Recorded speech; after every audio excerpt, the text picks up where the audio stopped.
Hello mga bi, magandang araw. At dahil nagpabakasyon nga na naman ang Japan, ay syempre di pwedeng hindi tayo umuwi ng Pilipinas. Welcome back, Michan!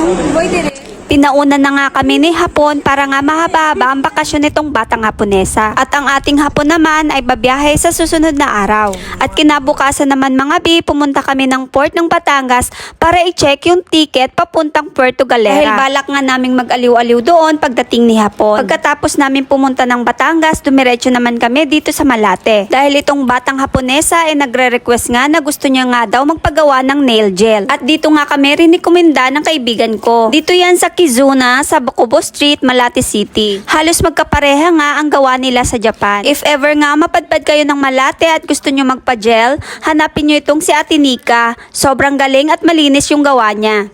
Pichang, hello mga bi. Hello mga bi. Hello, Maabi. Hello, Maabi. Pagkakaintindi ko, magandang gabi.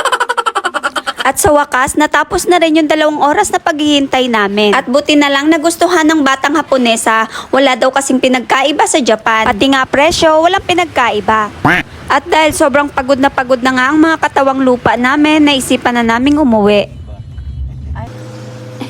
Yasumi. At kinabukasan naman, dumating na ang aking pamilya, yung anak ko at 3 pamangkin ko, tsaka yung kuya ko. Bumiyay pa sila galing Bicol. Para nga daw may kalaro itong batang Haponesa at hindi nga maboring. Dahil puro matatanda na nga ang kasama ko mga bi. At nang hindi pa nga sila kumakain mga bi, etong at nagparasyon na ang mga matatanda, ay para nga kaming nabagyo dito at nagbigay ng ayuda.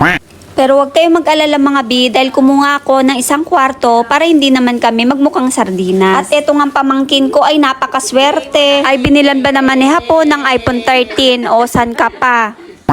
Hey!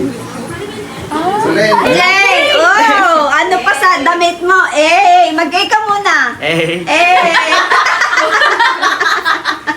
At eto nga ang anak ko ay hindi ko nga muna pinabilhan dahil gawa ng I have a reason. Char. Saka ko naikwento sa inyo mga bi. Pumunta nga kami ng Metrobank. Diyos ko, inabot kami ng 3 oras dyan mga bi. At eto nga mga kasama ko ay mukhang sinapian na ay hindi na nga mga gumagalaw.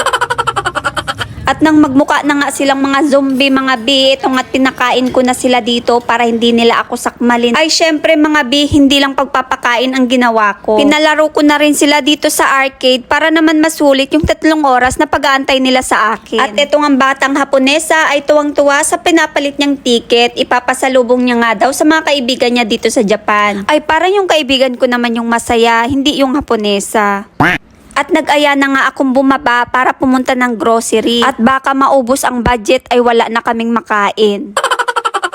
At nag-isip na nga kami mga bi kung ano ang lulutuin namin. Mas makakatipid nga kami kapag magluluto kesa kakain sa labas. At buti na lang yung kinuha naming 1 unit na kondo ay pwedeng magluto. Pagkatapos namin mag-grocery mga bi, bumalik na kami ng kondo. Buti na lang mga bi, yung nakuha naming kondo ay malapit lang sa SM. Less hassle at less traffic. Nang pwede na nga makapag-check-in sa kinuha naming unit, eto nga't pinapunta ko na sila dito para makapagpahinga at makapaglinis din ako sa kwarto. Laking tulong nga nang pinasama ko yung kuya ko dahil meron kaming tagaluto. Ay sobrang sarap magluto niyang kuya ko mga bi. Sa sobrang sarap ay mapapatulog ka talaga ng 12 oras. Sa dami ba naman ng bitchin ay ewan ko lang kung di ka ma-knock out. Char lang mga bi, masarap talaga magluto yung kuya ko, lalo yung mga gatang gulay. Ay nako. Hanggang dito na lang ulit mga bi sa aking A Day in My Life. Matayurush ko ne!